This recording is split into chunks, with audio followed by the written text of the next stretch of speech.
En la clase anterior definimos integrabilidad para una función de Rn en R y vimos que definida en un rectángulo n-dimensional y vimos que la definición es formalmente idéntica a la que vieron en cálculo 2 y después con eso se definió lo que vamos a entender porque una función sea integrable, una función de Rn en Rm definida en un rectángulo. Y entonces vimos que esa función iba a ser integrable si solo si cada una de sus componentes es integrable desde el punto de vista de la definición que dimos anteriormente a esa definición. Ahora lo que toca es revisar algunas propiedades de la integral. Propiedades de esta primera generalización de la integral a funciones de varias variables. Entonces vamos a seguir la misma secuencia que hicieron en cálculo 2. Entonces eh, vamos a ver un criterio de integrabilidad que nos va a permitir decidir si una función es integrable o no, pero ya no utilizando ínfimos y supremos que en general son difíciles de manejar a nivel operativo. Entonces para eso voy a resumir una discusión que tuvimos en la clase anterior y la voy a poner como un teorema aquí. Va a ser el primer teorema de esta sección. Entonces si tenemos una función f de Rn en R eh, es acotada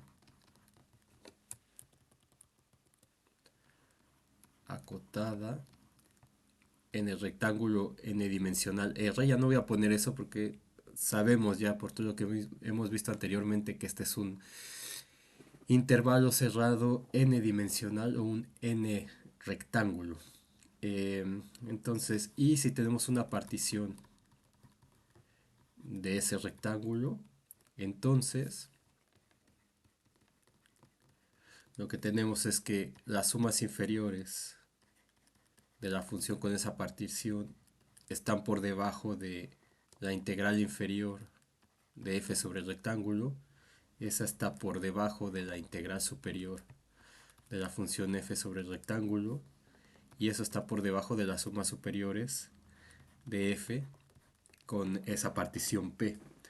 Entonces, recordando un poquito lo que habíamos visto, esta integral inferior es el supremo de las sumas inferiores para cualquier partición del rectángulo R, y esta integral superior es el ínfimo de las sumas superiores para cualquier partición del rectángulo R.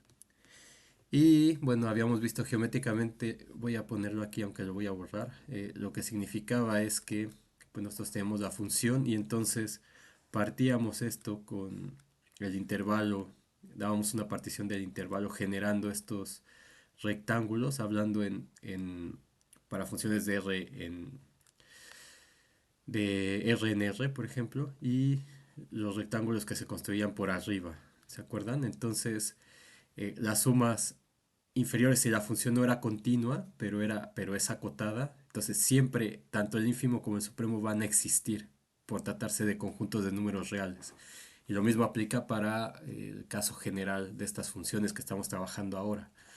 Entonces, esa integral inferior, que son estas áreas que están por debajo, se van a ir cada vez acercando más al área original, pero siempre van a estar por debajo del supremo de todas estas. En el caso de que la función es continua, ese supremo coincide con el máximo. Y entonces se da la igualdad en ese caso y la función es integrable. ¿De acuerdo? Y aquí el ínfimo, o sea, todas las sumas superiores están por arriba. Y el ínfimo o el valor como mínimo, entre comillas, o sea, el valor ínfimo de la suma de las áreas de todos esos rectangulitos que quedan por arriba, siempre va a estar por encima del valor máximo que pueden tomar la suma de las áreas que están por debajo. Intuitivamente es claro. Y ese ínfimo siempre va a estar por debajo de las sumas superiores, porque es el valor como, digamos, el valor como más pequeño que podría tomar la integral ahí. Entonces, intuitivamente es claro lo que está pasando y lo discutimos la vez anterior. Ahora, em,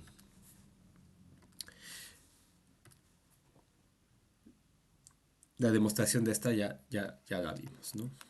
La demostración la discutimos en el... A ver, vamos a hacerla. Vamos a decir sea, aunque ya la habíamos discutido y es exactamente igual que la de cálculo 2. Entonces vamos a llamarle al conjunto A el conjunto de todas las sumas inferiores del rectángulo R. Y B el conjunto de todas las sumas superiores para cualquier partición del rectángulo R. Entonces, del teorema que habíamos visto anteriormente, el teorema, el primero, 1.2.1, ¿se acuerdan? El que decía que si f es acotada, o sea, una función de Rn en R definida en un rectángulo, si es acotada y tenemos una partición del rectángulo R, entonces las sumas inferiores para esa partición están siempre por debajo de las sumas superiores de esa partición. Entonces, de este teorema lo que tenemos es que las sumas inferiores de, bueno, lo que tengo aquí precisamente. Y de ahí se implica que, entonces, si esto pasa, eso quiere decir que el supremo, esas son propiedades que ya demostraron en cálculo 1 también. Entonces, por eso no estoy siendo tan detallado, porque esto lo pueden revisar en sus apuntes de cálculo 1, cuando vieron propiedades de ínfimos y supremos, y en nuestro caso la habrán visto con Arturo o lo habrán tenido que resolver en alguna tarea. Entonces, el supremo de A es menor o igual que eh, las sumas superiores de f de p, ¿cierto? Entonces, si esto es menor o igual que esto, lo que significa es que esto es una cota superior para este conjunto. Y entonces el supremo de este conjunto se puede demostrar que es menor o igual que esto de aquí. Justamente que es lo que me dice realmente el teorema 1.2.1. Entonces, eso para cualquier partición del rectángulo R. Entonces, igual que en cálculo 1. Y análogamente también las sumas inferiores de f para, digamos, una partición P' va a ser menor o igual que el supremo de A, entonces de aquí. Entonces, cualquier elemento de este conjunto, que es el conjunto de las sumas inferiores, cualquier elemento de este por definición es menor o igual que el supremo de ese conjunto que estoy tomando. Entonces, eso es por las propiedades de ínfimos y supremo. Entonces, aquí para cualquier partición P' del rectángulo R. Entonces, esto viene por la definición de supremo de este conjunto A. Entonces, supremo de A es la menor de todas las cotas superiores. Entonces, y análogamente también se tiene que el ínfimo del conjunto B de este va a ser, aquí pues igual, perdón, va a ser menor o igual que las sumas superiores de f para una partición P'. Entonces, lo mismo, por el mismo teorema. Entonces, esto es una cota inferior para las sumas superiores. Y entonces de ahí puedo ver que el ínfimo de este conjunto de sumas superiores va a estar por debajo de... Bueno, más bien, lo dije mal. Vamos a tener una propiedad como estas. Y de ahí de la definición de ínfimo. Entonces, el ínfimo del conjunto de sumas superiores siempre va a estar por debajo de las sumas superiores. De cualquier elemento de este conjunto. Entonces, ¿se acuerdan que les había mencionado que en general si tenemos dos conjuntos AB distintos del vacío, tales que X es menor o igual a Y, donde X pertenece al conjunto A y Y pertenece al conjunto B, entonces se demuestra que el supremo del conjunto A está por debajo del ínfimo del conjunto B.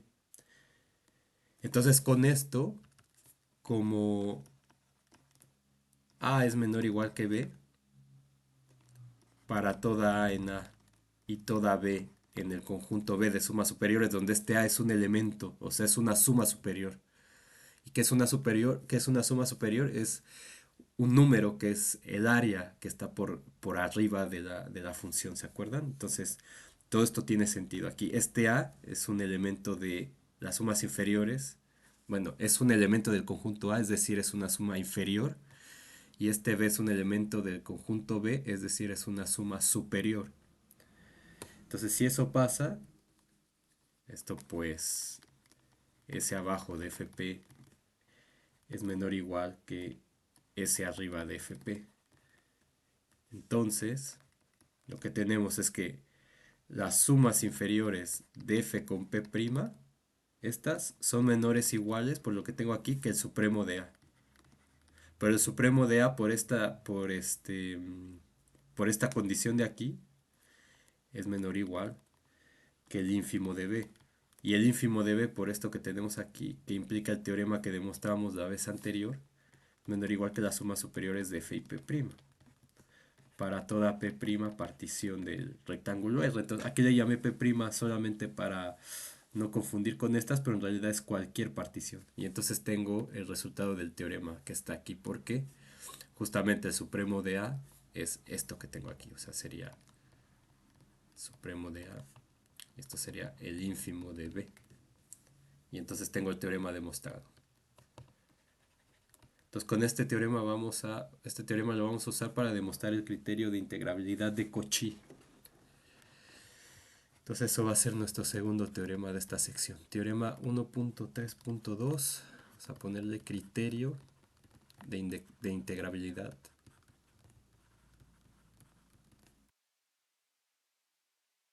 de Cauchy. Entonces aquí lo voy a escribir el teorema y van a ver que se ve como en cálculo, exactamente igual que en cálculo 1. Entonces lo que dice este teorema es, sea f una función definida en un rectángulo, una función de Rn en R, que sea acotada. En R y de nueva cuenta, donde R es un intervalo cerrado n dimensional, que es el rectángulo que habíamos definido ya clases anteriores. Entonces, vamos a decir que entonces f es Riemann integrable. Entonces, de nueva cuenta, le pongo el Riemann porque hay otro tipo de integrales, la integral de Lebesgue, la integral de Riemann, ¿cómo se llamaba? Riemann-Stieltjes, algo así. En fin, hay otro tipo de integrales, pero aquí nos estamos refiriendo a la que es Darboux-Riemann integrable. Y digamos, en este contexto ustedes no conocen otra integral, entonces bastaría con decir que f es integrable y ya está, porque se entiende, según lo que estamos estudiando, a qué nos referimos con eso. Pero bueno, si le quieren poner el apellido aquí o el nombre, sería Darboux-Riemann integrable, Darboux integrable, Riemann integrable. Sí, solo sí. Para toda epsilon mayor que 0 existe una partición del rectángulo R. Entonces noten lo que dice la definición. Para toda epsilon existe una partición, al menos una. Entonces esto no lo tengo que demostrar para toda partición. Simplemente si yo encuentro una partición que cumple con esta condición, la función va a ser Riemann integrable. Existe una partición tal que se cumple que la diferencia de las sumas superiores con las sumas inferiores es menor que epsilon. Entonces la función es Riemann integrable. Entonces, desde el punto de vista, digo, recordando, este teorema es para cálculo ya de varias variables, pero recordando la interpretación geométrica para funciones de R en R. Entonces yo tenía mi función aquí que ponía continua solamente para fijar ideas, pero en general la función es simplemente acotada, no necesariamente continua. Y entonces lo que teníamos nosotros era, bueno, yo tengo una partición de mi intervalo y eso me genera estos rectangulitos de aquí, por ejemplo. Entonces nada más voy a poner esos dos. Entonces aquí me fijaba cuál era el mínimo, entonces en este caso era este, aquí pues parece que es este y acá sería este. Entonces estas serían todas las sumas inferiores. Entonces, esto sería S abajo de FP para esa partición P del intervalo AB. Déjenme ponerlo para esa P partición de AB. Y también tenemos las sumas superiores, que serían donde alcanza el máximo. Entonces voy a ponerlo así. Entonces eso incluye tanto los rojos como los azules. Y acá pues el máximo estaría por aquí más o menos. Y por acá pues sería por aquí. Entonces la suma de todas estas áreas en azul serían las sumas superiores de FP para esa partición de AB. Entonces lo que me dice el teorema es si la diferencia de esas áreas, ¿cuál sería la diferencia de esas dos áreas? Pues sería la azul, que es toda esta, menos la roja. Entonces lo que me queda es esto de aquí.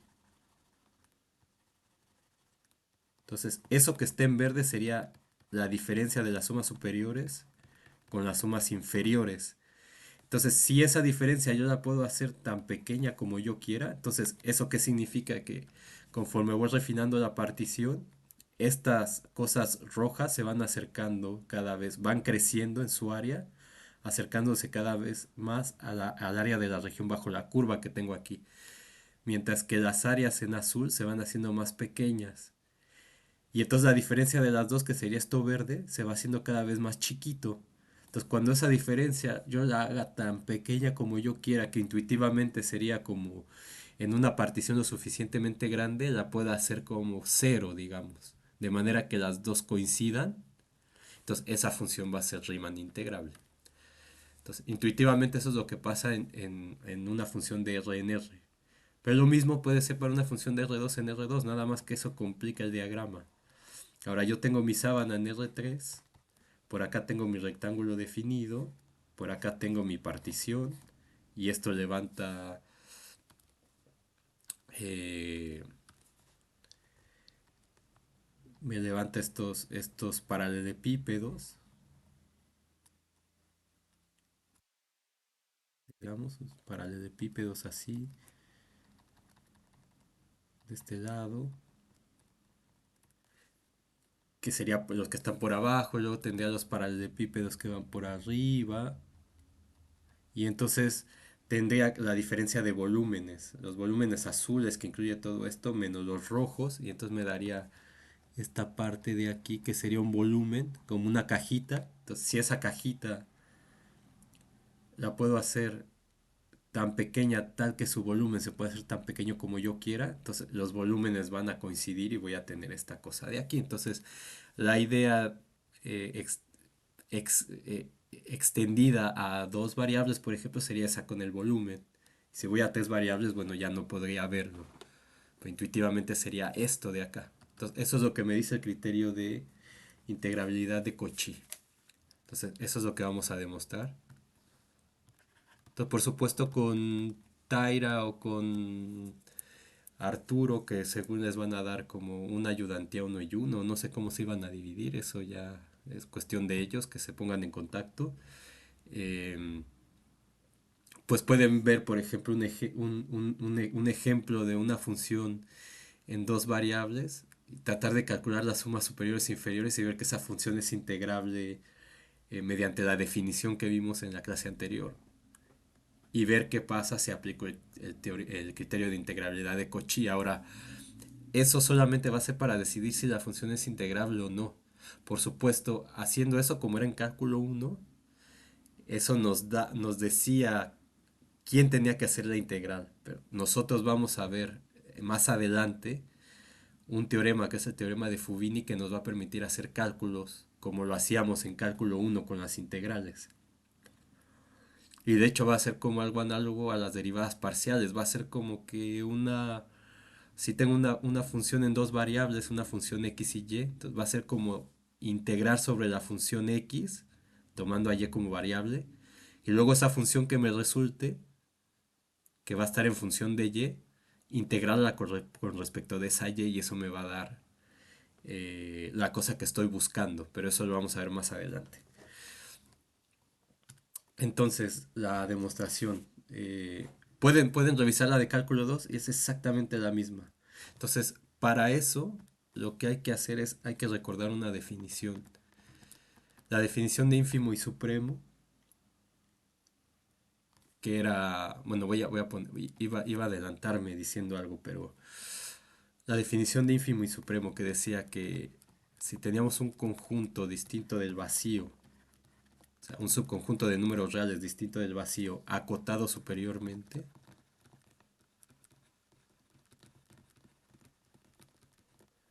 entonces decíamos que u igual al supremo de S es un número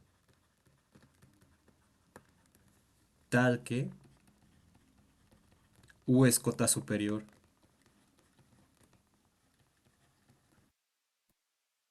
de S y además es la menor.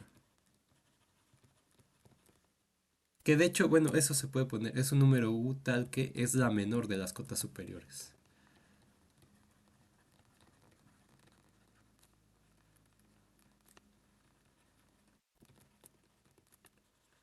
de S. Y teníamos una definición análoga para el ínfimo. Si es acotado inferiormente, entonces u es igual al ínfimo de S, eso va a ser un número u tal que es la mayor de todas las cotas inferiores de S.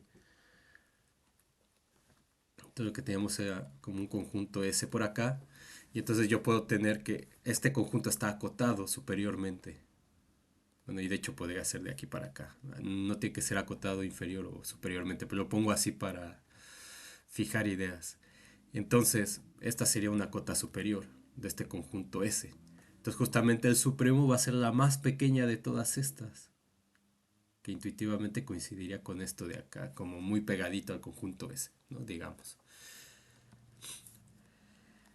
Entonces, después de esto, lo que hacen es demostrar una definición equivalente, pero en términos de épsilons y delta. Y de hecho, eso lo hicimos nosotros en cálculo uno.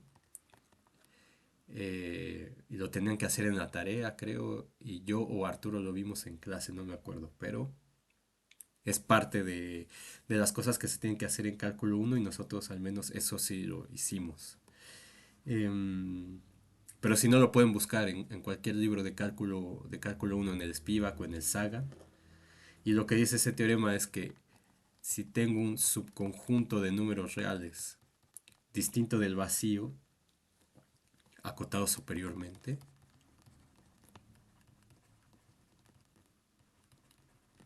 superiormente acotado, eso por el axioma del supremo ya me dice que tiene supremo. Entonces, la cota superior,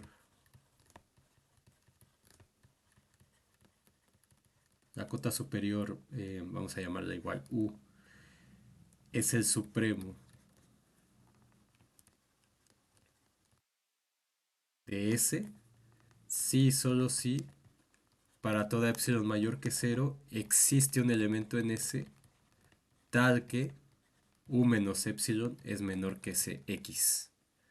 Entonces, esta segunda parte que está aquí es otra forma de decir que es la menor de esas cotas superiores. Entonces, intuitivamente lo que tenemos es por acá el conjunto S, por acá tenemos un punto en X, y entonces em, tenemos la cota superior, por ejemplo, aquí que sea este, U. Entonces, ¿cómo sé si ese U va a ser un supremo o no? Pues lo que tengo que ver es que para toda epsilon que yo me agarre, existe un X en ese tal que la diferencia sea menor que X. Entonces, en este caso, pues, por ejemplo, no puedo hacerlo. O sea, no importa, por ejemplo, si el X es este, para todo epsilon no se cumple. Entonces voy a tener un epsilon, por ejemplo, aquí, tal que la diferencia de u con ese epsilon no es menor que ese x. Entonces se entiende, eso ya lo vieron antes en en cálculo uno. Y lo mismo para el ínfimo. Bueno, voy a ponerlo aquí por si no se acuerdan. Era lo mismo. Este, si tengo S, su conjunto de R, tal que S es distinto del vacío, es acotado inferiormente. Entonces la cota inferior se llamarle W, es el ínfimo de S,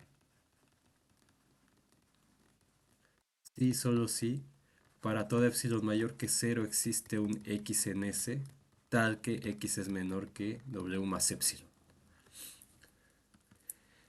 Entonces, como verán, todas esas cosas de cálculo 1 sirven acá, porque como hemos estado viendo, tenemos conjuntos de números reales, que son como las áreas o los volúmenes o el n volumen, lo que sea, eso siempre me va a dar un número.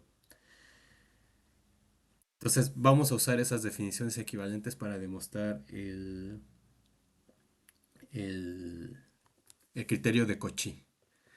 Entonces, para eso vamos a decir otra vez, vamos a decir que A sea el conjunto de todas las sumas inferiores de FQ, tales que Q es una partición de R. Y vamos a decir que B sea el conjunto de las sumas superiores de FQ, tales que Q es una partición de R. Entonces, estos son conjuntos de números reales. Entonces, como F es acotada en R, eso implica que tanto A como B son acotados.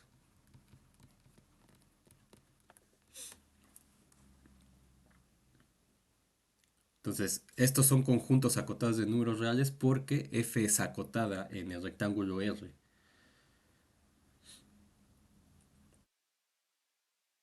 ¿De acuerdo? Y estas cosas existen justamente por la definición que vimos. ¿Se acuerdan de sumas inferiores y superiores? Porque la F es acotada. Entonces, si la F es acotada, puedo definir estas sumas. Entonces, son acotados y distintos del vacío. Por cómo los definimos. No me acuerdo si en la clase 2 o 3. Entonces, esto implica, por el axioma del supremo, de los números reales, porque esos son conjuntos de números reales, que existen tanto el supremo de A como el ínfimo de B. De hecho, existe el supremo de A y el ínfimo de A, el supremo de B y el ínfimo de B, pero nos interesa solamente el supremo de A y el ínfimo de B, que es en términos de los cuales vemos si una función es integrable o no. Entonces, existen estos tales que, por el teorema en rojo, entonces, ¿qué significa que sean el supremo y el ínfimo? Pues que para toda epsilon mayor que cero en el caso del supremo, existe un elemento de acá, que es lo que me dice aquí. Existe un elemento en S. Entonces aquí existe un elemento en A.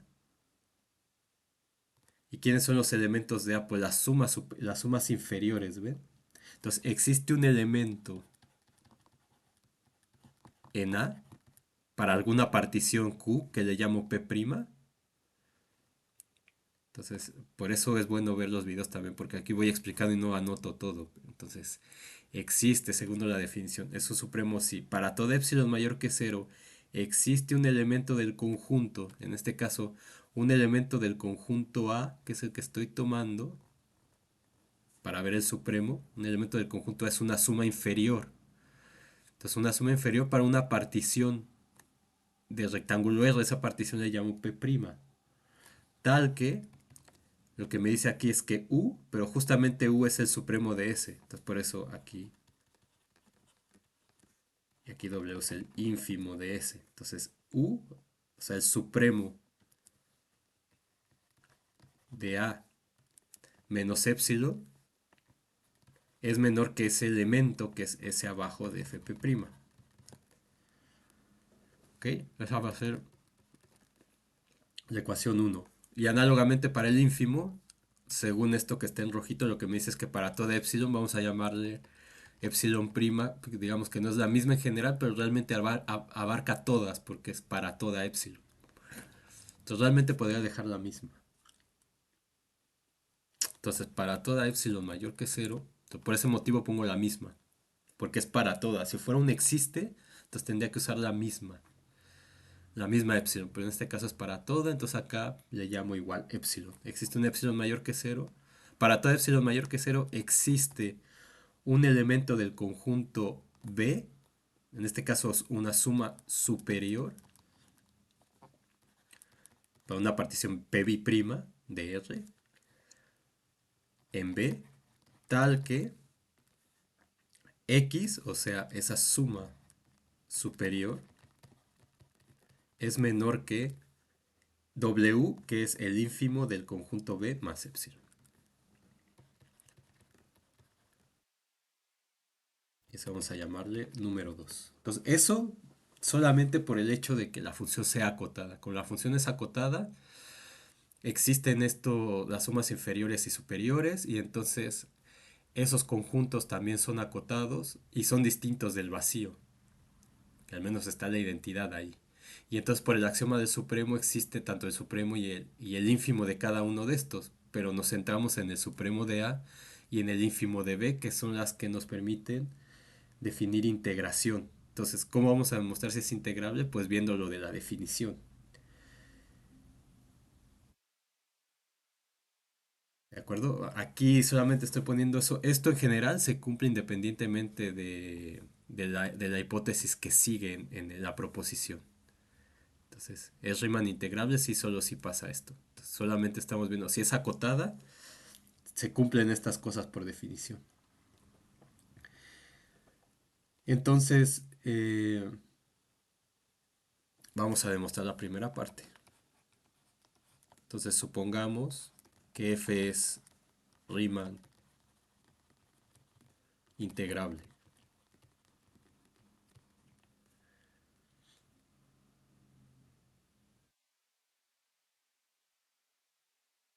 Es que es integrable. Entonces, lo que hay que demostrar es que por demostrar que para toda epsilon mayor que cero existe una partición del rectángulo R tal que la diferencia de esas sumas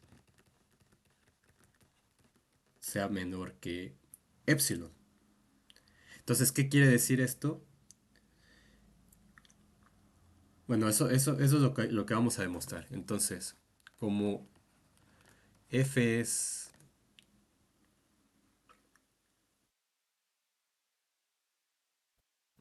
a ver, vamos a ponerle así. Entonces vamos a suponer que es Riemann integrable. Eso lo que quiere decir, como f es Riemann integrable, eso significa que la integral inferior sobre f es igual a la integral superior sobre f y eso es el número común integral sobre f en R. O la integral de f sobre R. ¿De acuerdo? Ahora, por 1, entonces voy a ponerle 3 por 1, tenemos que existe una partición P' en PR y epsilon mayor que cero, tal que el supremo de A es igual a la integral inferior de R en F. Y esto es por esto de aquí, simplemente por ser acotada. Y eso es menor que S abajo. eh, a ver, sí. Entonces, existe tal que el supremo de A es igual a esto. Entonces, ¿eso qué quiere decir según lo que tengo aquí? Si es el supremo, eso quiere decir que la integral inferior de f en r menos epsilon es, vamos a llamarle epsilon 1. Existe epsilon 1 mayor que cero. Entonces, menos epsilon 1, según esto, es menor que s abajo de fp'. ¿De acuerdo? Por 1. Y por 2 significa que existe una partición P' de R y vamos a llamarle epsilon 2 mayor que cero, tal que el ínfimo de B es igual a la integral superior de f sobre r. Entonces, ¿qué quiere decir esto según la definición? Pues que s arriba de fp' es menor que la integral superior de f en r más epsilon. Entonces esto sería, digamos, 3 4. Entonces, esto simplemente es lo mismo, pero usando la notación de integral inferior y superior. Entonces, de 3 que tenemos, entonces de 3 si multiplicamos todo por menos, el signo de la desigualdad se invierte. Y entonces me va a quedar que menos, entonces, multiplicando, vamos a ponerle, multiplicando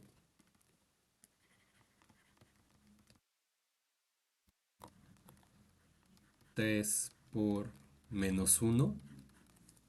Entonces tenemos lo siguiente, que menos S abajo de Fp' es menor que epsilon 1 menos...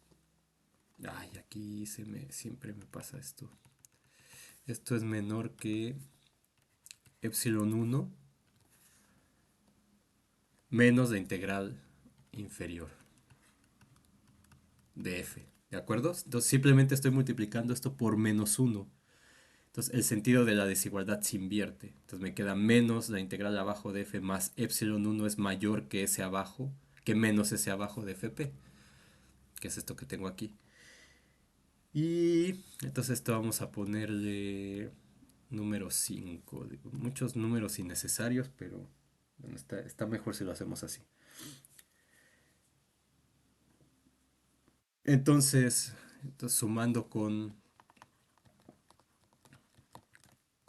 4. Entonces 4 lo que dice es que S abajo de FP bi'prima es menor que la integral superior más epsilon, aquí epsilon 2, perdón, más epsilon 2. Entonces si lo sumamos, esto lo que me dice es que S arriba de FP bi'prima menos S abajo de FP' es menor que la integral superior de f en r más epsilon 2 más epsilon 1 menos la integral inferior de f en r, pero f es integrable, entonces estos son iguales. Entonces por definición, como f es integrable, estos son iguales, y esto me queda, entonces que es igual a 0. O sea, son iguales a quién, si quieren, a la integral sobre r de f más epsilon 2 más epsilon 1 menos la integral sobre r de f. Entonces esto se cancela y esto me queda igual a epsilon 1 más epsilon 2. Entonces quiero que esto sea menor que este menor que epsilon, ¿cierto? Entonces como es para todo epsilon, que es 0, escogemos eh, epsilon 1 igual a epsilon entre 2 y epsilon 2 igual a epsilon entre 2. Y entonces lo que tengo es que la suma superior de fp' menos la suma inferior de fp' es menor que epsilon entre 2 más epsilon entre 2, que es igual a epsilon. Pero todavía no demuestro el teorema porque aquí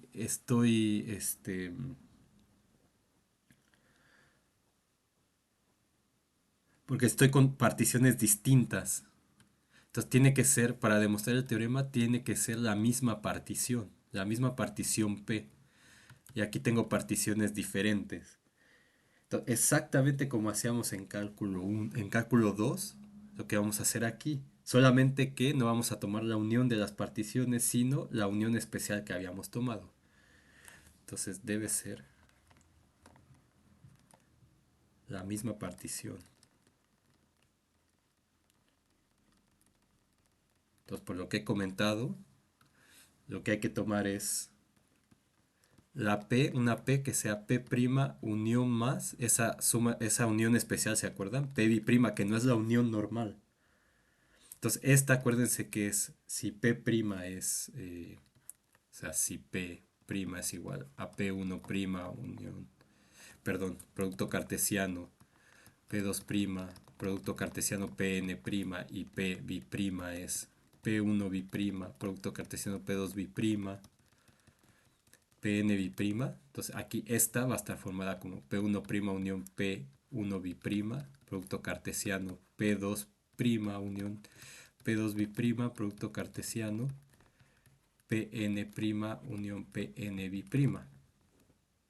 Entonces esa, como vieron, bueno, les mencioné, no se los demostré, pero es sencillo, no es muy complicado hacerlo y no sé, quizá en alguna ayudantía lo hagan si lo necesitan.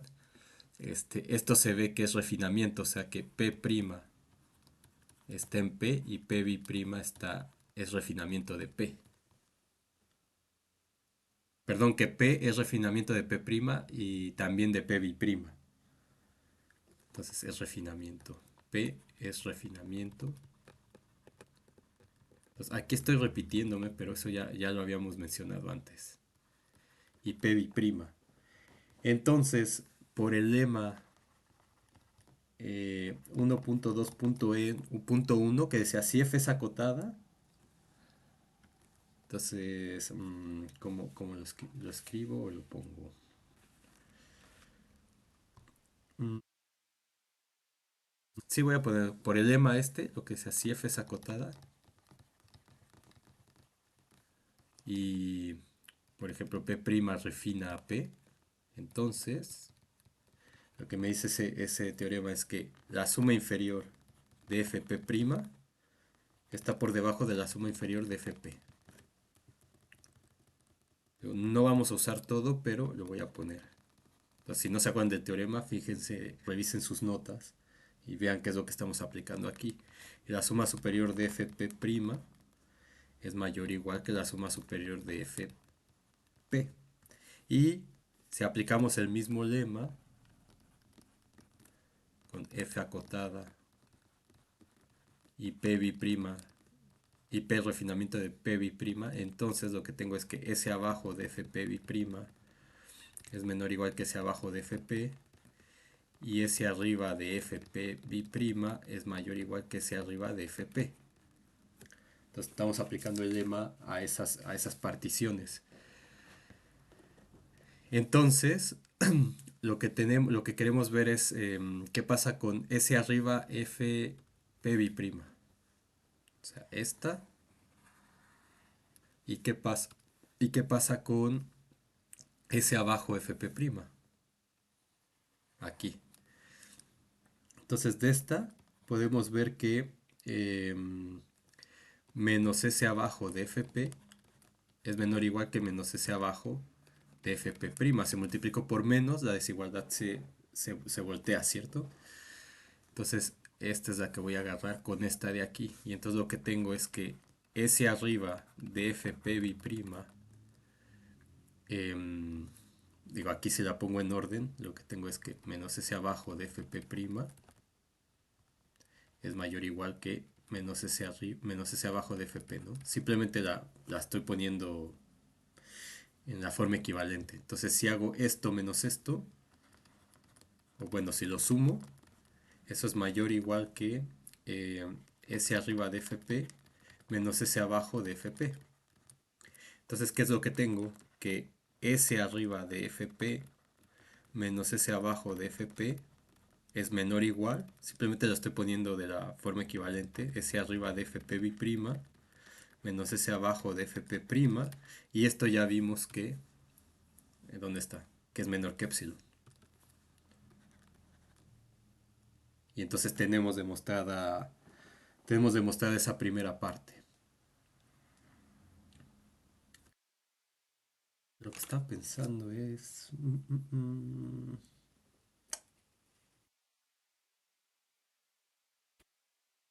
Vamos a hacerlo así. Ok, entonces esta parte está lista, demostrada.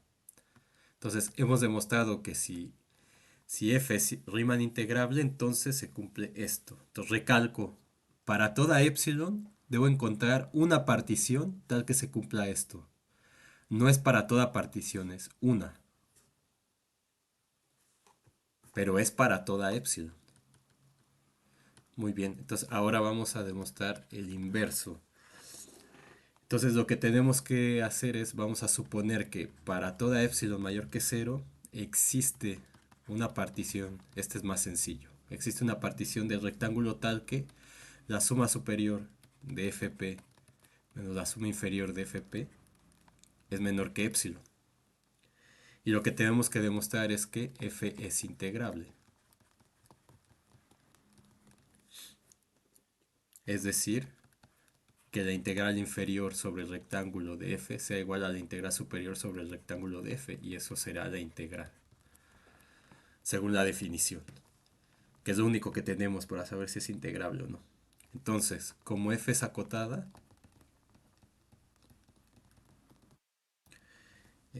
por el teorema anterior que vimos en esta sección 1.3.1, lo que tenemos es que eh, S abajo de FP es menor o igual que S abajo de R de F, es menor o igual que F arriba, que la integral superior de F en R, y eso es menor o igual que la integral superior de FP. Ahora, como estas son áreas, y por lo que vimos cuando vimos el contenido que le llamé con la M, ¿se acuerdan? Entonces decíamos que el contenido era mayor o igual que cero para un rectángulo n-dimensional. Entonces, estas son sumas de rectángulos n-dimensionales que no son degenerados. Entonces, esto tiene que ser mayor que cero. Pero bueno, si son degenerados podría ser cero. Entonces, esto es mayor o igual que cero. ¿Sí? Entonces, pues, para toda partición del rectángulo R, S abajo de FP es mayor o igual que cero, pues es el área o el contenido de rectángulos n-dimensionales cerrados. Entonces, por supuesto, pues si tengo uno en R2, por ejemplo, cuando hago la partición, entonces tengo rectángulos n-dimensionales más pequeños, claro, pero siguen siendo rectángulos n-dimensionales. Entonces el área de esas cosas pues ya sé cómo calcularlas y tengo las propiedades, etcétera. Entonces eso viene de toda esa discusión previa. Ahora, ¿qué es lo que tengo aquí? Entonces, esas desigualdades lo que me dicen es que, por un lado, que la integral superior de f sobre r es menor o igual que la suma superior de fp. Y también que la integral inferior de f sobre r es mayor o igual que esto de aquí. ¿De acuerdo? Entonces, si multiplicamos por menos esto, lo que me queda es que menos s abajo de fp.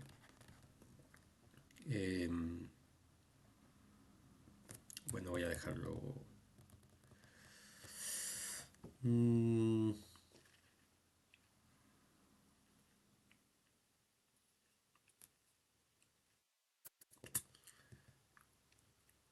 ¿Qué es lo que quiero? La integral superior menos esta. Bueno, así, vamos a dejarlo así. Entonces, si resto estas dos, lo que tengo es que la integral superior de r sobre f menos la integral inferior de f sobre r es menor o igual a la suma superior de fp. Y aquí cuando multiplique por menos, entonces voy a tener que voy a tener volteada la desigualdad aquí con los menos. Entonces, este menos este va a ser menor que igual que este menos este. ¿De acuerdo? Pero esto de aquí, por hipótesis, es menor que epsilon. Y esta diferencia de acá es mayor que cero. Entonces, si este es menor o igual que este, entonces este menos este, si paso esto para acá, sigue siendo mayor o igual que cero. Entonces, lo que tengo es que cero es menor o igual que la integral superior de f sobre r, y eso menos la integral inferior de f sobre r, y eso es menor que epsilon. Entonces, por las propiedades de números reales, ¿se acuerdan? En cálculo 1, estas cosas son números reales. Entonces, si la diferencia está entre cero y un número tan pequeño como yo quiera, pues eso demostraban que era el mismo número. Entonces, de aquí esto implica, por las propiedades de cálculo, que esta integral es igual que esta. Y entonces lo que dice eso es que f es integrable.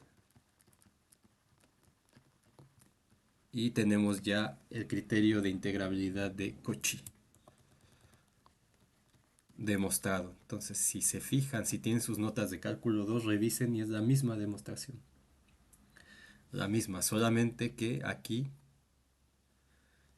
esto no es la unión, sino la unión especial, construida de esta manera. Por supuesto, la función es ya una función de varias variables y el R no es un intervalo, sino es un, bueno, no es un intervalo en una dimensión, sino es un intervalo en n dimensiones. Muy bien, vamos a ver un ejemplo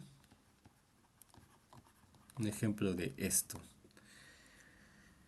Entonces vamos a ver una función f de xy que sea, bueno, y aquí podría ser x1, x2, le pongo xy porque está más acostumbrado si son dos variables. Entonces que valga uno si x pertenece al... Bueno, no, a ver, espérenme, vamos a mejor definirla así. Vamos a dar f, sea f una función definida en el rectángulo R, contenido en R2, a los reales. Entonces, donde R es el rectángulo 0, 1, cruz 0, 1. 0, 1, cruz 0, 1.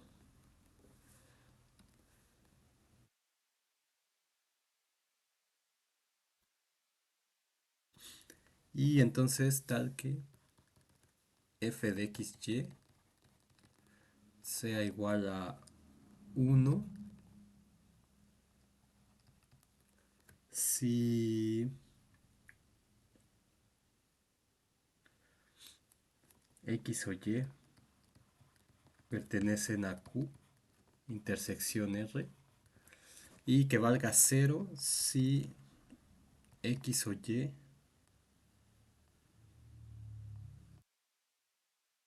pertenecen al complemento de esto.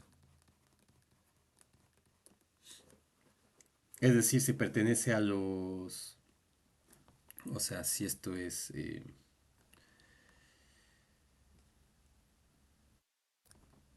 digamos, R intersección con los irracionales.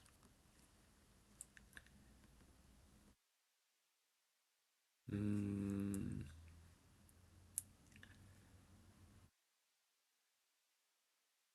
a ver, no, no, no. Déjenme. Lo que quiero hacer es, ¿se acuerdan de esta función? La función de Dirichlet que decía delta x es igual a 0 si x pertenece a 0, 1, intersección q, y que valga 1 si x pertenece al complemento de esto que sería 0, 1, intersección los irracionales. Y entonces era esa función como un arbolito. Bueno, no como un arbolito llena de puntos así sobre uno.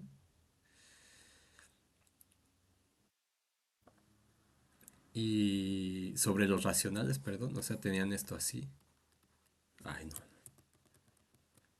0, 1. Entonces, entre 0 y 1 tenían un montón de puntos aquí y un montón de puntos acá.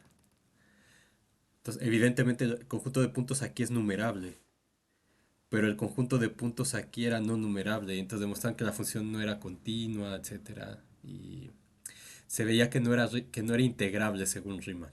Entonces, quiero hacer la generalización de esto, pero en dos dimensiones. Entonces, sería si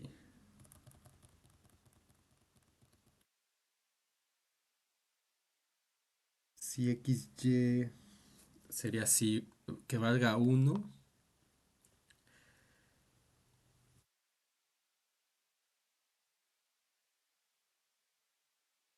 que valga uno si... O al revés, da igual donde valga uno, donde valga cero. Que valga uno si xy pertenece a q cruz q. Sí, esto. Intersección R. Y que valga cero si xy pertenece al complemento de esto, o sea, a i cruz i, intersección R. Entonces lo que tengo es esta función de acá.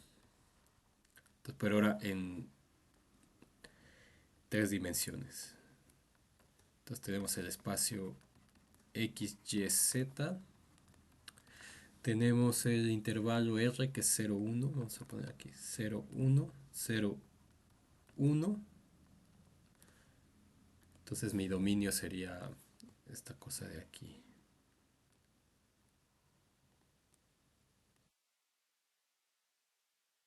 Ese sería mi rectángulo R. ¿De acuerdo? Entonces la función vale 0 si x, y son irracional, punto irracional. Entonces toda esta parte de aquí está llena de puntos.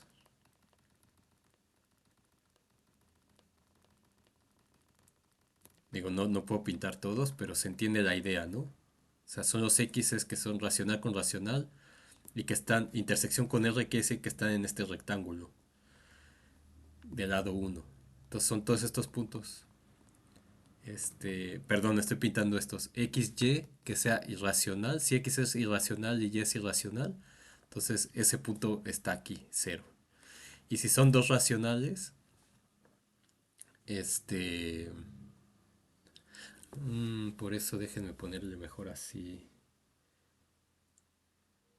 Ya, espérenme. Porque falta saber qué pasa con un racional con un irracional con un racional. Entonces le voy a poner así. Que valga uno si X o Y, así como lo había puesto, pertenece a Q cruz Q, intersección R, o si X o Y pertenece a Y cruz Y, intersección con R. Entonces, si una de las componentes es racional, este... No, aquí tengo que decir si X y Y están ahí, perdón. Ya. Ya, con esto ya lo tenemos. Entonces, si son irracionales las dos, vale cero. Y si una es racional y la otra es racional, vale uno. Y si una es racional y la otra es irracional, vale uno también. Entonces tengo, por acá estaría el uno. Entonces tengo levantado como todos estos puntos por aquí en el plano digamos, z igual a uno. Entonces, esa es mi función. Y lo que quiero ver es si esa función es integrable o no. Entonces, es integrable. Entonces, vamos a ver cómo demostraríamos eso. Verán más ejemplos con Taira o con Arturo seguramente. Entonces, digamos, esta es la función de Dirichlet en dos dimensiones. Vamos a poner aquí. Función Dirichlet en dos dimensiones. Muy bien. Entonces, ¿es integrable o no? Pues vamos a dar una partición. Sea P una partición del rectángulo R. Entonces, tal que la partición la damos en general. PJ sea X0J, X1J, hasta XKJ. J. ¿Y cuántos de estos voy a tener? ¿Se acuerdan que el índice J me cuenta las dimensiones? Entonces, como estoy en R2, voy a tener dos de estas. Es decir, P1, que es X01, X11, etcétera, hasta XK11. Y P2, que es X02, X12, hasta XK22. Y entonces la P es igual a P1 cruz P2, donde cada PJ es esto de aquí. Entonces, ¿qué es lo que tenemos? Que nuestro rectángulo, voy a ponerlo acá, siguiente. Entonces, ¿y de qué color lo puse? De azul. Entonces, nuestro rectángulo R sería este. ¿De acuerdo? Y lo que estoy dando,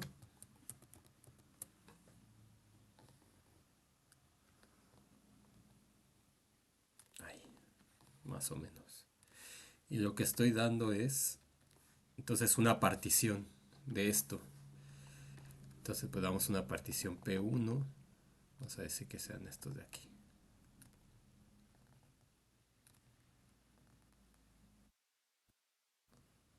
¿De acuerdo? Entonces, este sería, no, ese sería P2. Entonces sería X, porque esta es la dirección Y, esta es la dirección X.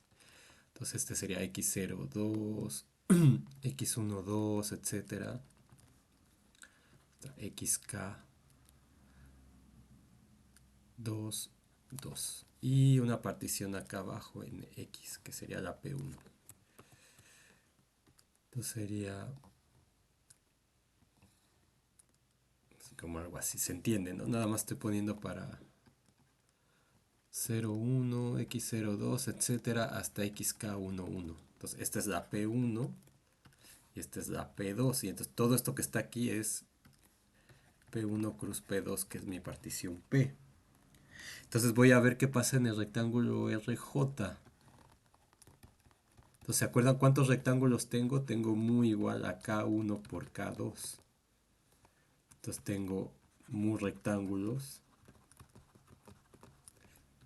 R1 hasta R mu, generados por la partición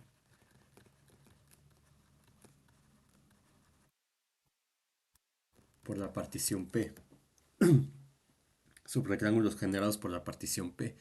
Entonces, este índice I que estoy tomando va desde 1 hasta mu. Entonces, estoy tomando uno de estos. Entonces, en ese RJ, ¿qué pasa? Pues en este RJ van a existir parejas ordenadas XY tales que o X o Y pertenecen a Q. Y de hecho aquí me equivoqué en cómo lo escribí. Entonces es está, claro, si X o Y pertenecen a Q, intersección R. Y este en el complemento, porque puse X o Y, no las parejas. Entonces puede ser que X y Y pertenezcan a Q y Q, entonces sería Q cruz Q, pero siempre dentro del rectángulo R, digamos. Este, y esto sería en el complemento de Q. Entonces, lo que tengo es que tal es que X o Y estén en Q, en los racionales. Y también vamos a tener parejas y X, Y contenidos en el rectángulo, o que están en el rectángulo, tales que X, Y pertenecen al complemento de Q, que serían irracionales. Entonces, eso es en cada, aquí porque le puse J, en cada RI.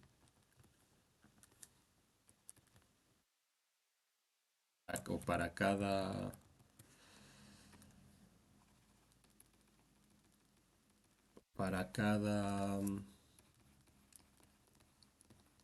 para cada I desde 1 hasta mu.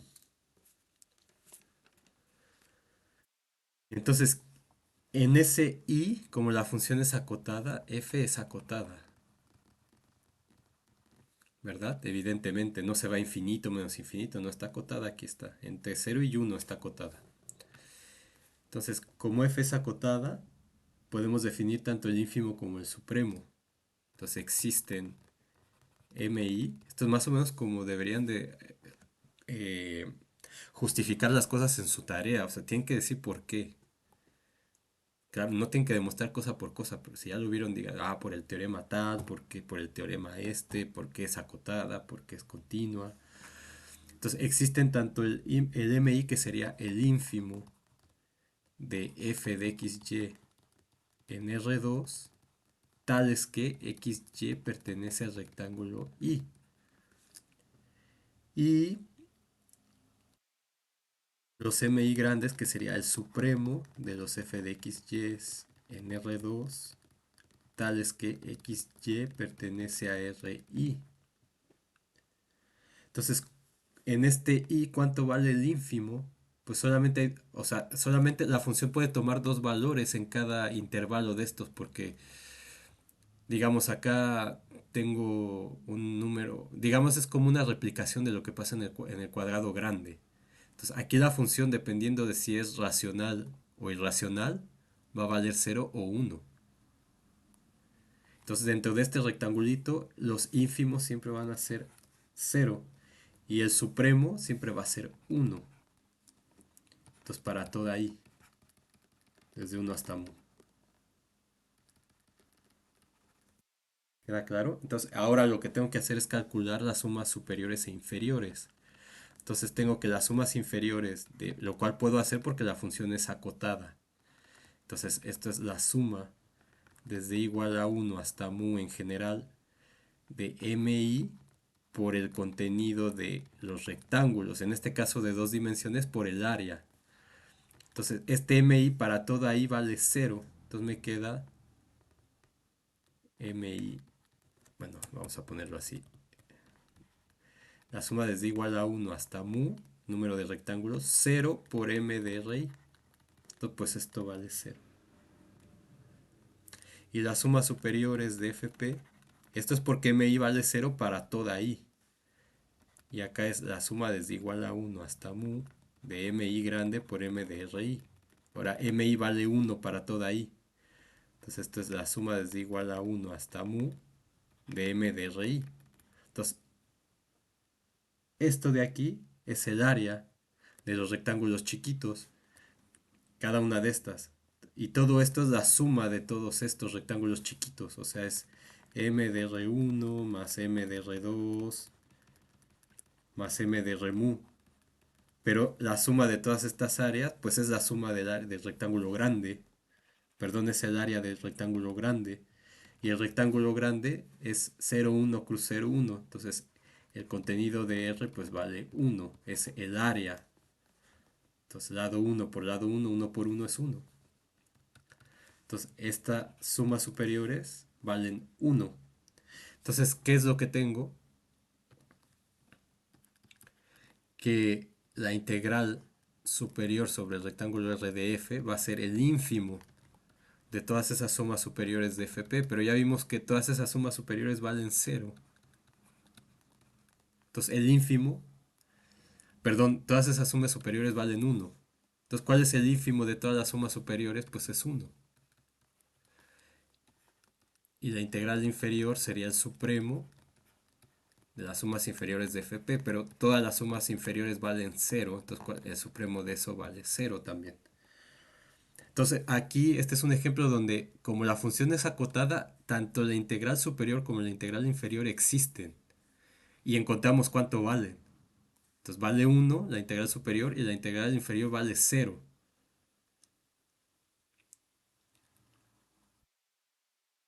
¿De acuerdo? Entonces intuitivamente es porque justamente la función en uno se va hasta acá arriba, entonces ocupa como un volumen en R3, un espacio en R3.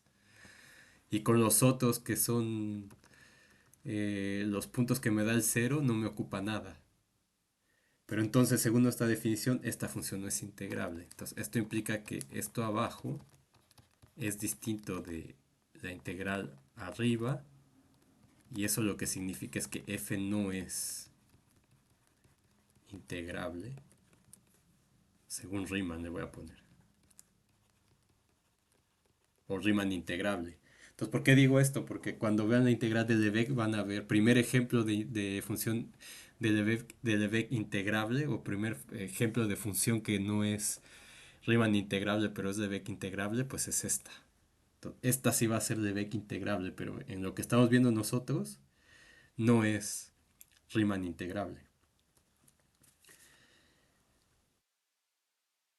¿De acuerdo? Entonces, este es un ejemplo más o menos sencillo para ver cómo tendríamos que proceder para hacer. Bueno, aquí lo hice con la definición, pero igual se podría usar el criterio de Cauchy. Eso ya verán ejemplos con Taira de cómo hacerlo a nivel teórico, les digo. Ya después tenemos que ver qué pasa si mi región no es un rectángulo, si es un conjunto así, por ejemplo, y luego ver cómo a nivel operativo, cómo podemos calcular las integrales sin estar haciendo estas cosas, que es bastante tedioso. Pero bueno, aquí hay unas cosas a observar.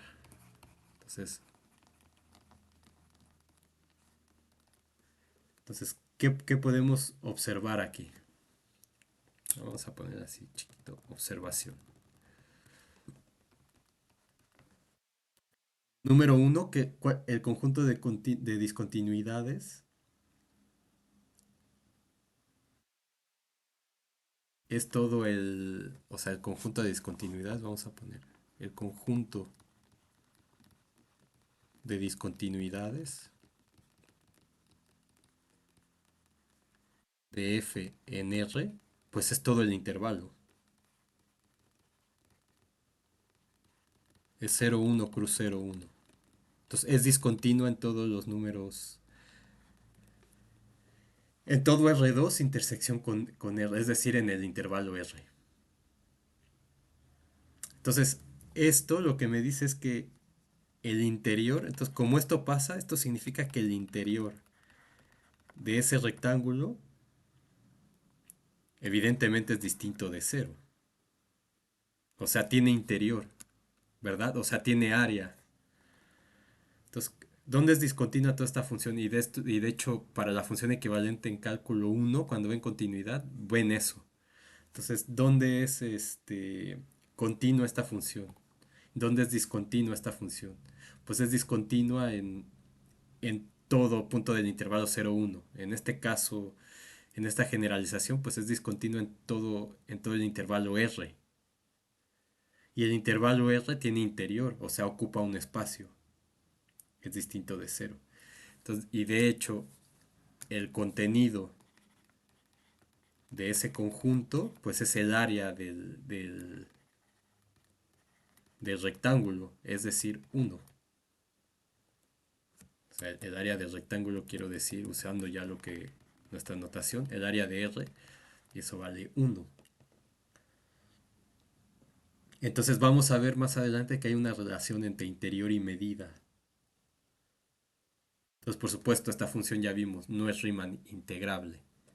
Y lo que va a decir el teorema de Lebesgue es que si el conjunto de discontinuidades tiene medida cero, es decir, si no ocupa espacio, entonces, ¿qué significa eso? En funciones de R en R, que tenga medida cero es que no ocupe un espacio en la recta, es decir, que no tenga longitud. Si estamos en R2, entonces significa que la cosa que tenemos ahí, el conjunto que tenemos, no ocupa espacio en R2, es decir, que no tiene área. Si está en R3, va a significar que no ocupe espacio en R3, en ese espacio, es decir, que no tenga volumen. Entonces, en el caso de esta cosa, por ejemplo, en R3, el volumen puede que sí tenga área el conjunto, pero en R3 no ocupa espacio. Lo mismo que pasa con el punto y la recta, por ejemplo. Entonces esto nos va a dar un conjunto, o sea, nos va a decir o nos va a decir, nos va a dar una condición necesaria y suficiente para saber si una función es integrable o no. ¿Y cuál va a ser esa condición? Que el conjunto de continuidad, de discontinuidades tenga medida de Lebesgue cero.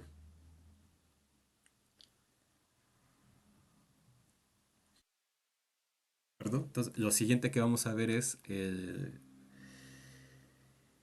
eh, lo siguiente que demostraban era ver si una función es continua, entonces inmediatamente esa función era integrable. Pero no es un sí, solo sí, es decir, no toda función integrable es siempre continua. Y de hecho, este teorema nos dice hay más. O sea, todas las funciones integrables, todas las funciones continuas son integrables, es lo que me dice este teorema. Pero también me dice, no todas las funciones integrables son continuas, hay más. ¿Y cuáles son esas más? Pues son todas aquellas cuyo punto de discontinuidades tenga medida de Lebesgue cero. Entonces, este teorema lo que dice es que si f es una función de Rn en R, definida en un rectángulo n dimensional, es continua en ese rectángulo. Entonces ya no pongo que es rectángulo n dimensional cerrado, porque ya sabemos que tiene que ser así. Entonces ya no lo pongo, pero en la hipótesis pues está implícito. Entonces, lo que tengo es que la integral de f sobre r existe. Es decir, que f es integrable. Entonces voy a poner, entonces f es integrable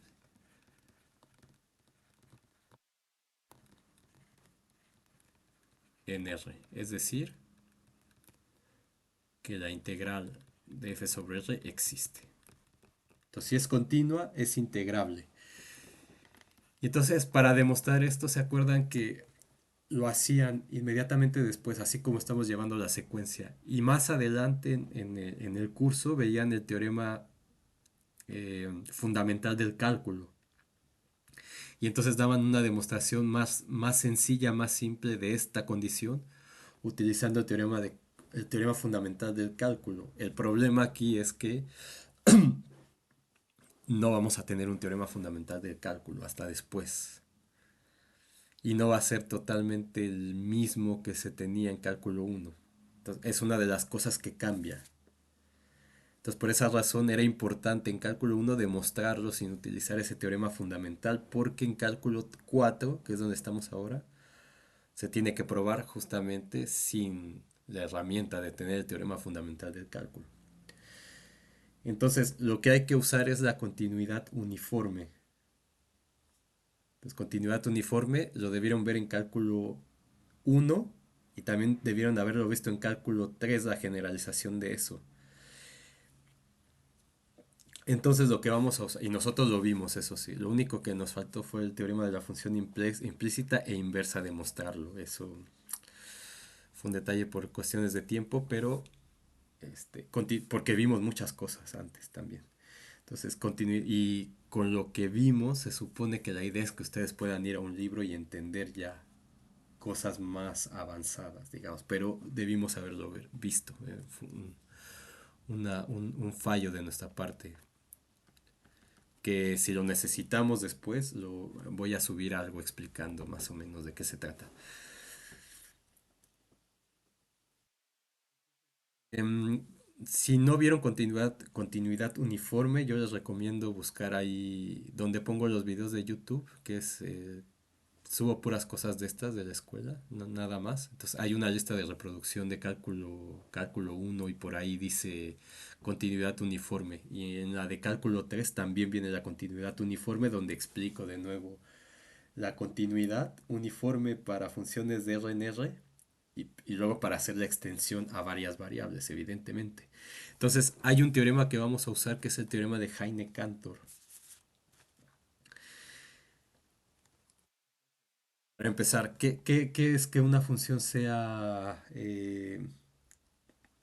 uniformemente continua? Bueno, teníamos definición en R. Decíamos que si tenemos una función definida en un intervalo eh, de R, en R, entonces f es uniformemente continua.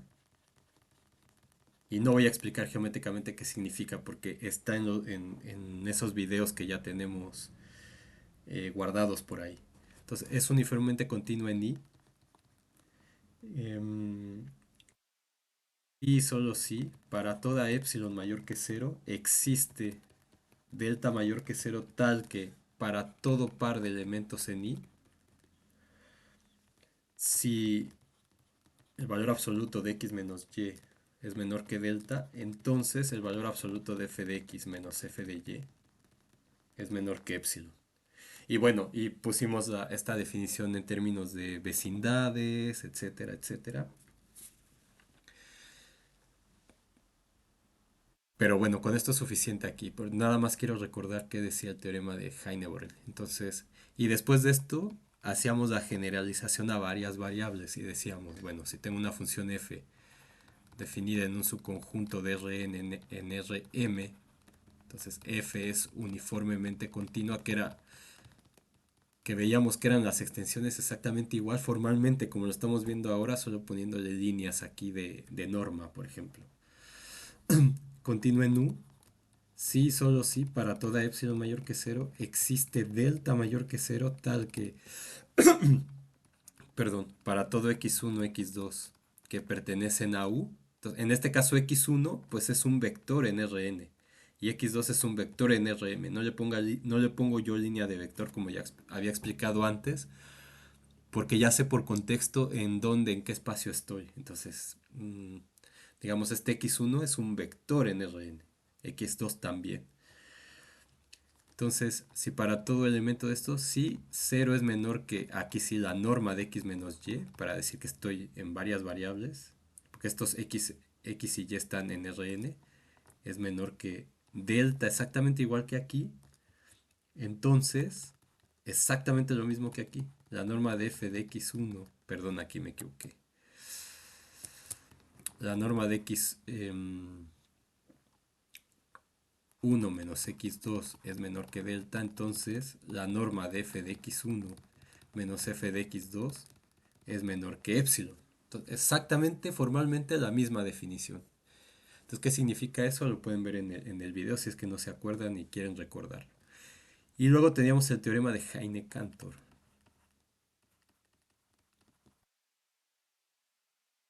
que lo demostramos también, tanto en una como en varias variables. Entonces, en R lo que me dice es que la función, y de hecho en general lo que dice es lo siguiente, que si tengo una función f definida en dos espacios métricos que debieron ver en cálculo 3 cuando ven las distintas métricas que pueden tener los reales al menos, no en general, pero ahí mencionaban, tuvieron que haberles mencionado que era un espacio métrico al menos. Entonces, si son espacios métricos, y M es compacto, se acuerdan, la definición de compacto es en términos de coberturas, pero tampoco lo voy a ver aquí porque ya es tema de semestres anteriores. Entonces, y M es compacto, y ahorita menciono qué significa cuando estemos en lo que vamos a estudiar. Entonces, F es uniformemente continua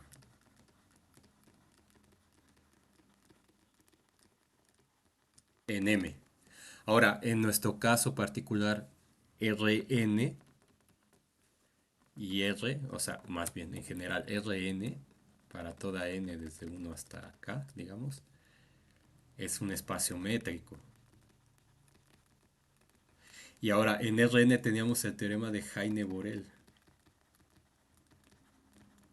Entonces, donde M, su conjunto de Rn es compacto, sí, solo sí es cerrado y acotado. Eso también lo demostramos nosotros. Y debieron demostrarlo en sus cursos de cálculo también. Entonces, en este caso lo que tengo es que una función definida en un rectángulo de contenido en Rn en R,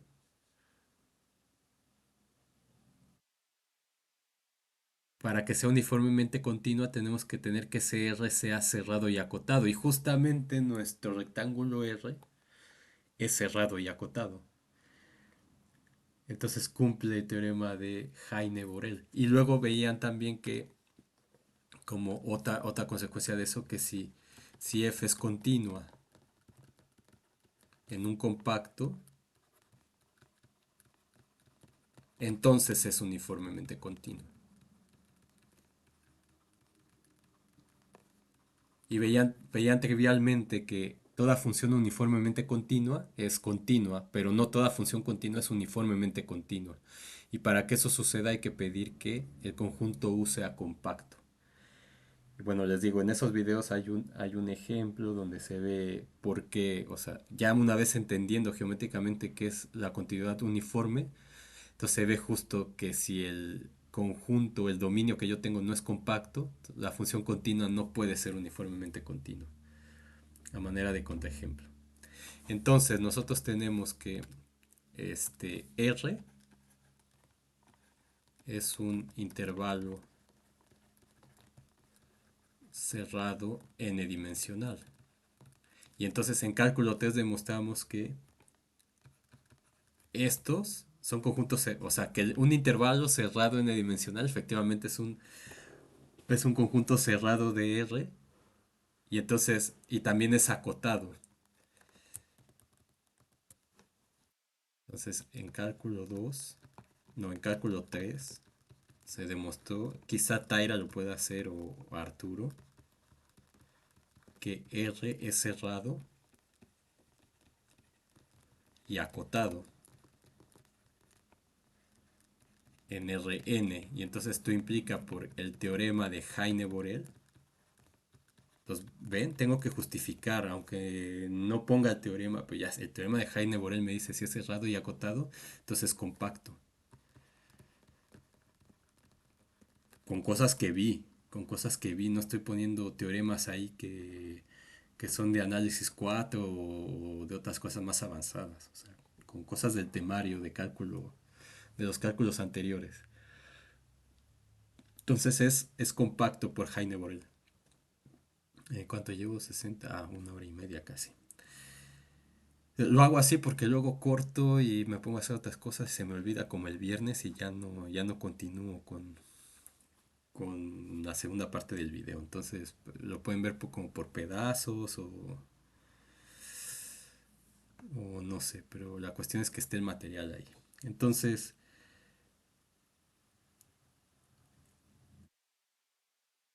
Entonces, ¿cómo demostraban que era acotado? Pues con la diagonal del rectángulo, justamente. Es algo, digamos, directo de probar que es cerrado y acotado, pero lo podrían hacer. Entonces, y como f es continua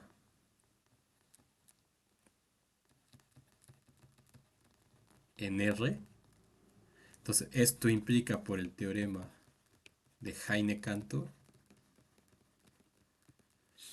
que, que f es uniformemente continua.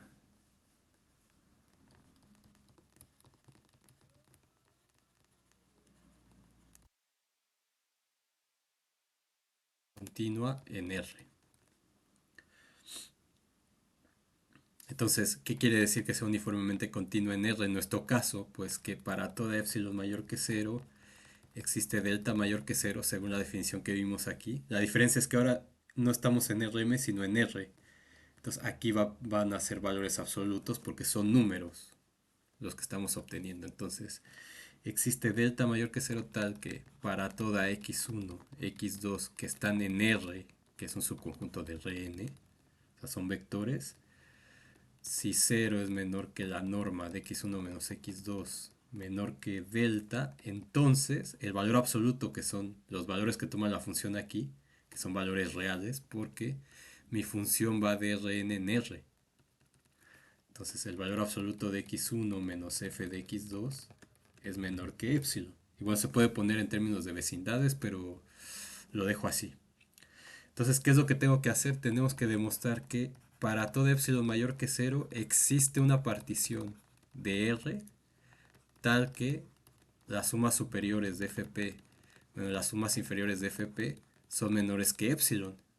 Y entonces por el criterio de Cauchy tendría que esta función es integrable. Entonces que existe al menos una partición. Entonces vamos a dar una partición. Entonces sea P una partición de P de R tal que P es P1 cruz, etcétera, Pn. Entonces, como siempre, donde Pj es x0j, x1j hasta xk1, kjj. ¿De acuerdo? Donde j va desde 1 hasta n, que es la dimensión. Y entonces, y sean R1 hasta R mu los subrectángulos generados por P con mu igual a K1 por K2 por KJ. Bueno, por KN, perdón, por KJ hasta KN. Entonces, eso ya lo habíamos revisado antes varias veces. Ahora, como F es continua en R,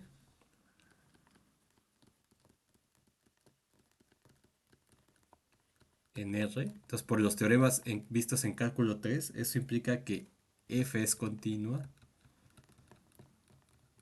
en cada RI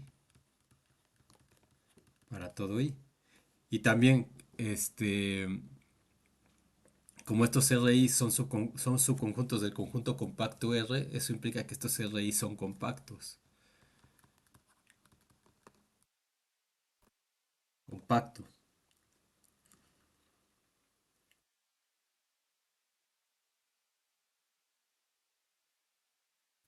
Entonces, ¿qué significa eso? Que F es acotada. Entonces, si F es continua en un compacto, ¿se acuerdan? Ese es un teorema de cálculo 3. Si F es continua en un compacto, entonces F es acotada en ese compacto. Toda R, para toda I, perdón, desde 1 hasta mu.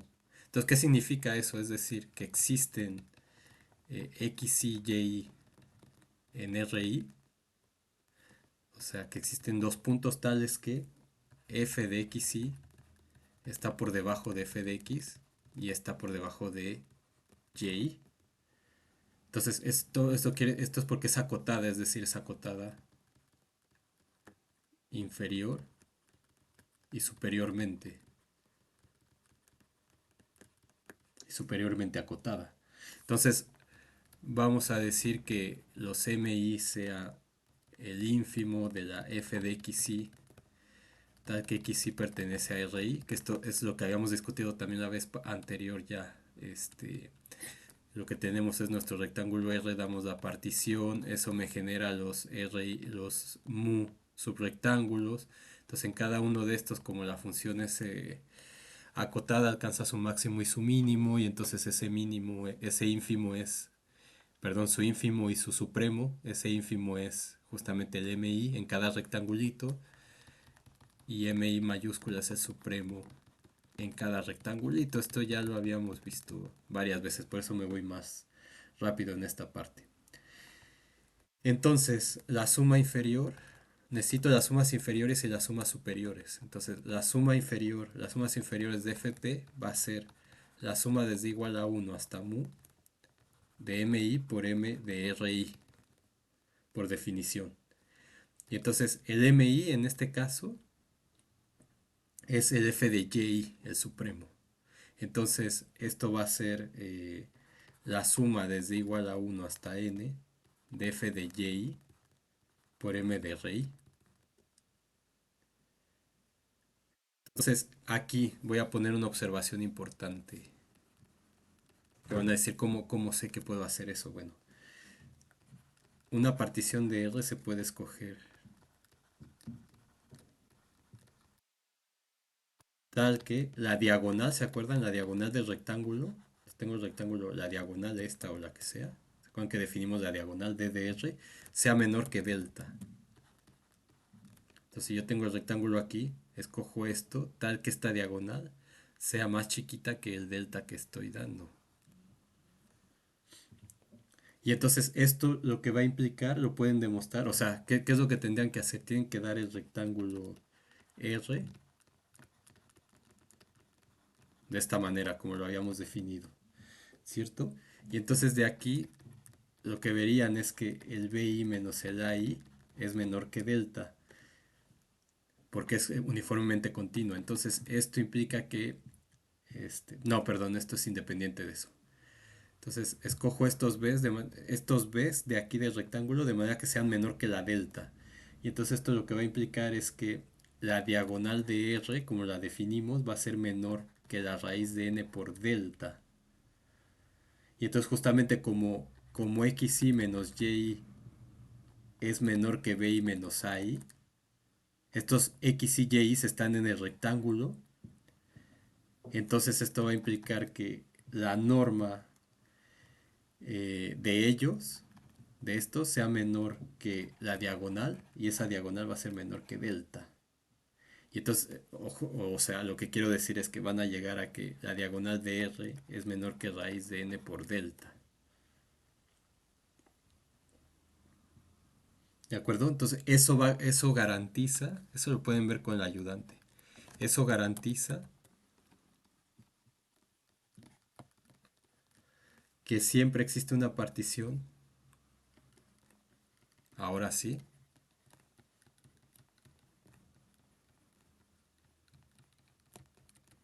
donde f es uniformemente continua. Bueno, esta es una sutileza de por qué puedo hacer esto de aquí que mencioné. Entonces, bueno, y el dr, si no se acuerdan qué era, el dr es la suma desde igual a 1 hasta n de bi menos ai al cuadrado a la 1 medio. Entonces, eso es una sutileza, solamente para garantizar que justamente esto se puede hacer.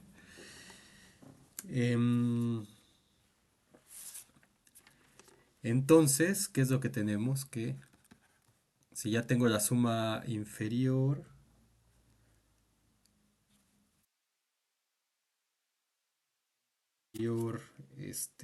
claro, bueno, aquí donde está, es la suma inferior, no, perdón, aquí me equivoqué, es la suma inferior, entonces esto es f de xy, claro, y análogamente, entonces tenemos que la suma superior de fp va a ser la suma desde igual a 1 hasta mu de mi por m de ri.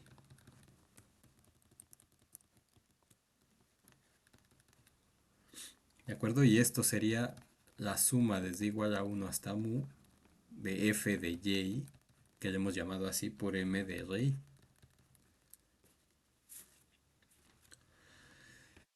Y entonces calculamos la diferencia. Entonces sería la suma inferior de fp, superior, perdón, menos la suma inferior de fp va a ser la suma desde igual a uno hasta mu de f de y por m de Ri menos la suma desde igual a uno hasta mu de f de xy por m de Ri. Y entonces esto lo puedo escribir como la suma desde igual a uno hasta mu de f de y menos f de xy por m de Ri. Entonces como f es uniformemente continua, como ya demostramos en R, este, se tiene que f de xy menos f de y va a ser igual a f de y menos f de xy. ¿Esto por qué es? Porque este es el valor más grande, ¿de acuerdo? Entonces este valor absoluto es menos esta cantidad de aquí, porque este es mayor. A ver, vamos a ponerle aquí, pues f de y es mayor que f de xy, como vimos acá, mayor o igual, digamos. Entonces, y esto es menor que epsilon, vamos a llamarle epsilon prima, porque es uniformemente continua. Entonces, ¿qué significa esto? Que para toda epsilon prima mayor que cero, existe una partición P de R escogida de esta manera, como hemos puesto en toda esta discusión, tal que la suma inferior de Fp menos la suma inferior de Fp, que es igual a esto, voy a escribirlo de nuevo, es igual a 1 hasta mu de f de y menos f de xy por m de Ri, y esto vimos que es menor que epsilon prima. Entonces esto es menor que la suma desde igual a 1 hasta mu de epsilon prima por m de Ri.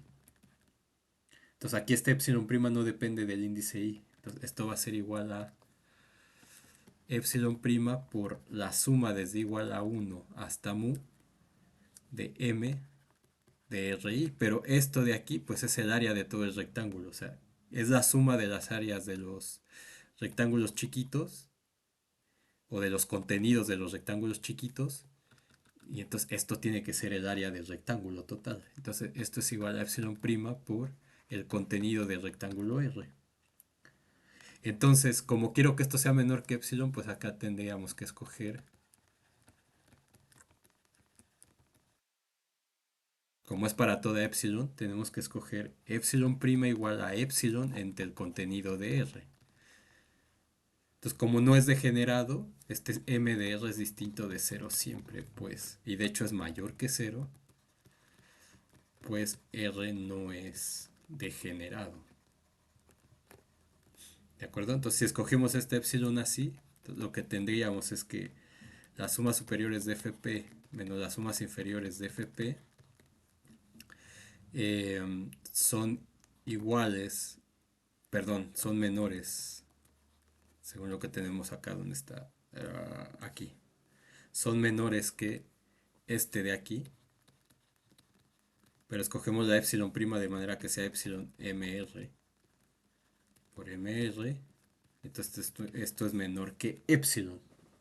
Entonces, esa partición que estamos agarrando, la existencia está garantizada por el hecho de que es uniformemente continua, como vimos aquí. Esto de aquí, que tendrían que, digamos, que se tendría que probar, pero es como... Lo hice aquí rápido, no quiero perder tanto tiempo aquí, pero es sencillo de ver. Entonces, esa partición siempre existe. Entonces, como he encontrado para toda epsilon que existe una partición al menos que cumple con esto, entonces por el criterio de Cauchy,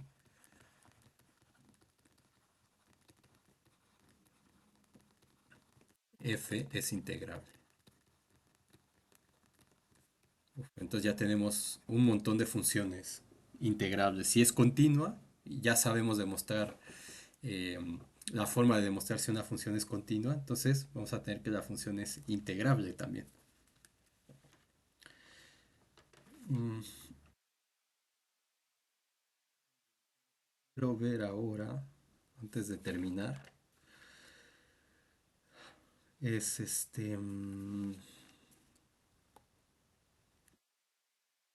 vamos a, porque o sea, sería seguir el mismo camino de cálculo 2, pero ya no le veo como más cosas que nos puedan, o sea, que puedan contribuir a lo que ya sabemos.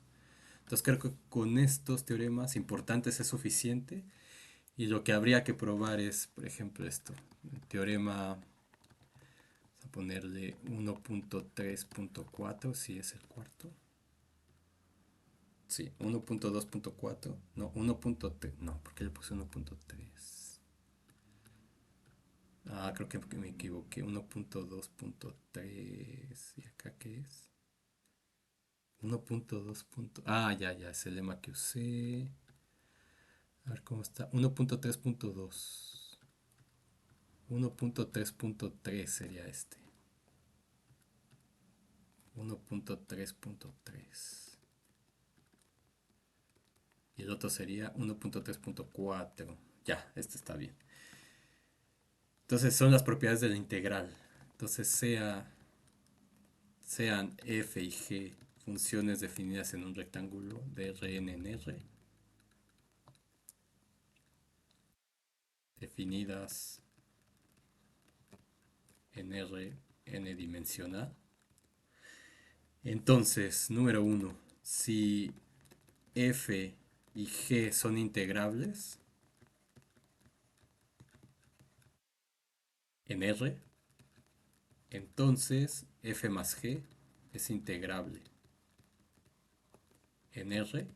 Y además tenemos que la integral sobre R de f más g es la integral de f más la integral de g. Como en cálculo uno, ¿ven? Ahora, esto se demuestra exactamente igual, igual, igual. Esto quizá les deje alguno de estos de tarea o quizá puedan hacer algunos con Taira. La tarea todavía ya tengo qué problemas son, pero me va a quitar mucho tiempo pasarlos en LaTeX. Entonces yo creo que lo que voy a hacer es, voy a poner la lista en un PDF y eso también va a servir para obligarlos a ustedes a ir al libro y aunque sea abrirlo, porque probablemente haya gente que ni eso haga. Entonces voy a poner la numeración de qué libro es, de qué página y para que puedan empezar a trabajar con eso lo más pronto posible. Entonces, número 2, si f es integrable y c es la función constante, la c que va definida en R de Rn en R, entonces también pueden demostrar que f por c es integrable y además que se cumple que la integral de cf es la integral de c, es c por la integral de f. Número 3, si c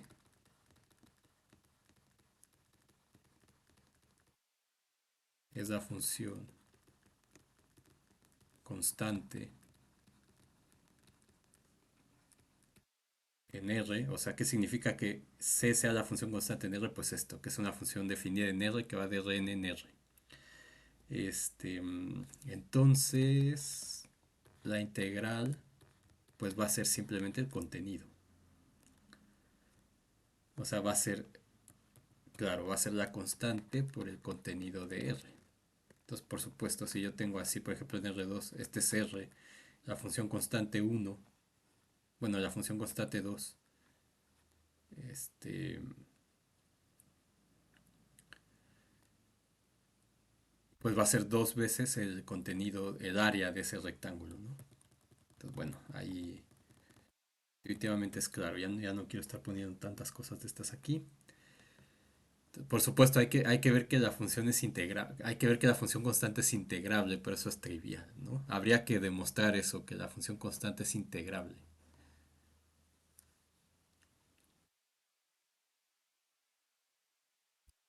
no lo pongo ahí porque es como evidente.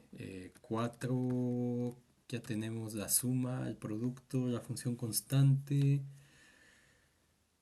Esto sería como C por la integral de R sobre la identidad, ¿se acuerdan? Y cuando integraban eso, pues era el área de la cosa que estaban calculando ahí. Bueno, ya. Eh, bueno, uno para que puedan demostrar que el producto es integrable. Si f es integrable en R, entonces el cuadrado es integrable. La integral a qué es igual, no sé, no me interesa. 5. Si f y g son integrables en R, entonces, ahora sí, por eso puse esta, f por g es integrable en R. Luego 6. ¿Qué sería el producto? Bueno, si es positiva, por ejemplo. Entonces, si f es integrable en R y f de x es mayor que 0 para toda x en el dominio, entonces eso implica que la integral va a ser positiva también. ¿Qué otra cosa teníamos parecida? Bueno, si una función está por debajo de la otra, los contenidos van a cumplir con esa, van a respetar la desigualdad. Entonces sería si f y g son integrables en R, entonces el valor absoluto, no, el valor absoluto, no, ¿qué había dicho? Sí, entonces si son integrables en R y una está debajo de la otra, entonces la integral de f es menor o igual que la integral de g. ¿Y qué otra? El valor absoluto que iba a poner, ya que me acordé. Entonces, si f es integrable en R, entonces el valor absoluto es integrable en R y se cumple esa desigualdad. ¿Se acuerdan que la integral del valor absoluto va a ser menor o igual que la integral de, del valor absoluto de f? ¿Y qué más? Bueno, y no sé, y todas esas más propiedades que tenían en cálculo 2 se van a seguir respetando aquí. Entonces la demostración, ustedes plus Taira plus Arturo. Algunas, no tienen que hacer todas, algunas. Algunas vienen en la tarea o lo que tengo ya ahí como los ejercicios que voy a poner. Entonces, no aporta prácticamente nada, solamente es ver como que sí están entendiendo. Entonces es bueno que hagan alguno, pero sí. Entonces la clase del miércoles va a ser sobre los conjuntos de medida cero. Entonces ahí voy a recordar algunas cositas por si no lo vieron, porque no todos ven eso en cálculo uno, aunque deberían hacerlo, pero no todos lo ven. Si llevan el Espiva, que el Espiva lo tiene, pero en la parte de ejercicios, y a menos que se los hayan dejado, que sería un maestro muy malo, o sea, malo por, más bien muy cruel, sabrán de qué se trata y si no, vamos a ver de manera rápida, más o menos tratar de entender qué pasa en R, qué es la medida de Lebesgue en R, la medida de Lebesgue cero, no de Lebesgue, perdón, la medida de Lebesgue cero en R, y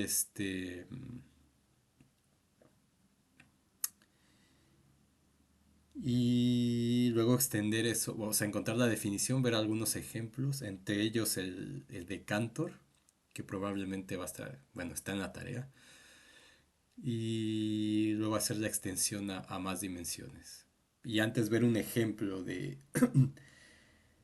una función que sí sea Lebesgue integrable, porque no se va como tan simple. La clásica que tiene una discontinuidad, por ejemplo, y ya en base a eso vamos a ir construyendo lo demás. Entonces todo esto queda como cálculo 2 y en la siguiente clase continuamos con medida de Lebesgue cero.